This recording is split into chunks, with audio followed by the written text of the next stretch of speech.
Non alcoholic fatty liver disease এটা নিয়ে আমরা বর্তমানে খুবই চিন্তিত।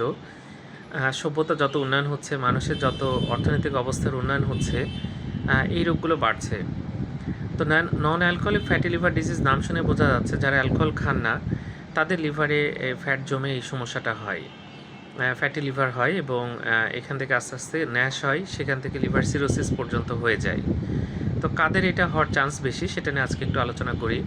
প্রথমত যাদের ওজন বেশি বা ওবেস তাদের কিন্তু এটা হওয়ার চান্স অনেক বেশি। যার ডায়াবেটিস আছে তার কিন্তু এটা হওয়ার সম্ভাবনা অনেক বেশি থাকে, এবং যার উচ্চ রক্তচাপ আছে তারও কিন্তু এই non alcoholic fatty liver disease হওয়ার চান্স বেশি থাকে। এছাড়া যদি কোলেস্টেরল বেড়ে যায় বা ট্রাইগ্লিসারাইড বেড়ে যায় তাহলে কিন্তু এনএফএলডি হওয়ার চান্স থাকে। সেখান থেকে আগেই বললাম যে ন্যাশ হতে পারে, লিভার ইনফ্ল্যামেশন হয় এবং সেখান থেকে লিভার সিরোসিস হয়ে যায়।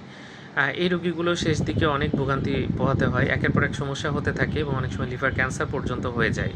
সুতরাং যাদের ওজন বেশি কমাতে হবে, ডায়াবেটিস প্রেশার নিয়ন্ত্রণে রাখতে হবে, হাঁটতে হবে, জাঙ্ক ফুড বা ফ্যাটি ফুড বর্জন করতে হবে এবং একটা হেলদি লাইফস্টাইল মেনটেন করলে আপনি অনেকটা ভালো থাকবেন। ধন্যবাদ সবাইকে।